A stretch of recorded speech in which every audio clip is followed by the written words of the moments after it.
Good morning, everybody. My name is Mark Lazelle. I'm the Business Website Director for Healy Consultants Group in Singapore. I have with me today again Grace Odiambo. She's the Senior Client Engagements Manager and she operates out of our JB office in Malaysia. Good morning to you, Grace. Good afternoon to you, Mark. It's actually afternoon here. Thanks for pointing out the discrepancy, Grace. I knew you would because that's your attention to detail shining right through there, Grace.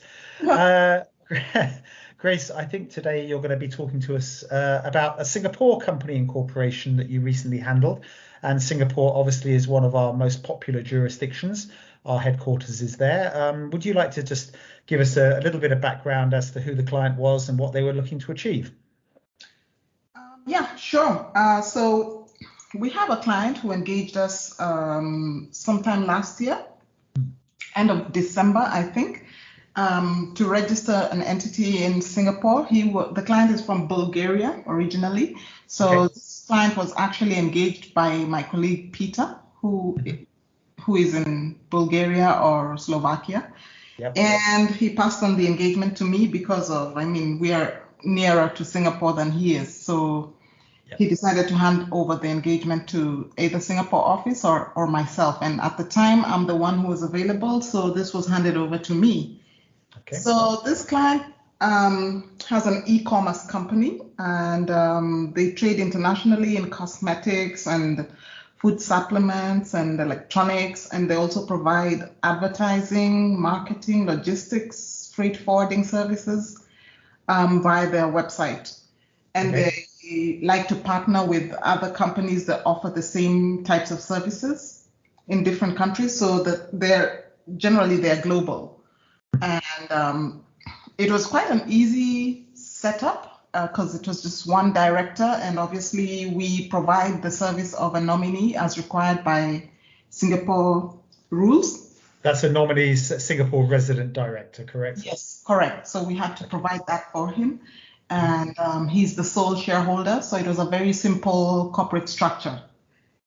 So that was quite simple to set up because once we submit the application to the Accounting and Corporate Regulatory Authority, which is the regulatory authority in Singapore, it generally takes us 1 day to register a Singapore company unless the authority has an issue either with the company name or with any of the details that is being submitted online. Sure. Yeah. So this was done within a day and the company was set up and it was good to go. We provided the client with all the registration documents.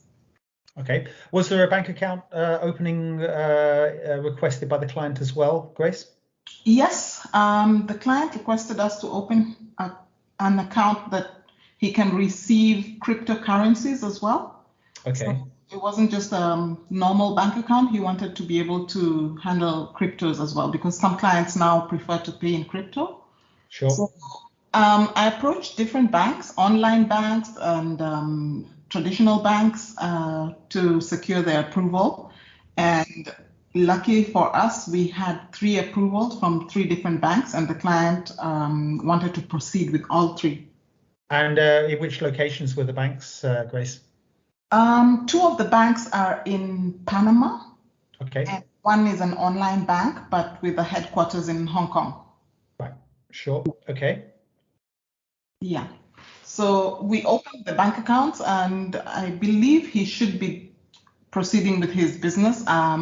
He hasn't complained recently to me or mentioned anything negative about the banks. The only issue he had was that with the Panama Bank, some of his clients or other banks were not able to transfer funds to the Panama Bank, but for these ones, he was using the Hong Kong bank, the online bank. Okay, fine. I assume that that we were able to open the accounts without the client traveling to either Panama or Hong Kong. Is that correct? That's correct. Very good. And how long roughly was the onboarding process? I believe should have been about 2 months. Okay. Yes. All right. Very because good. There was a lot of documentation that was requested, especially by the Panama banks. We needed to get a lot of documents from Singapore notarized and attested by the embassy in Singapore. and couriered to the banks. I see. Yeah, so that was the main issue, but otherwise there was no other problem. Excellent. What were the key takeaways for you? I mean, you've been with the company now a number of years, Grace, so you're an experienced hand, and I'm sure Singapore is something you can do almost with your eyes closed. But what would be some of the takeaways?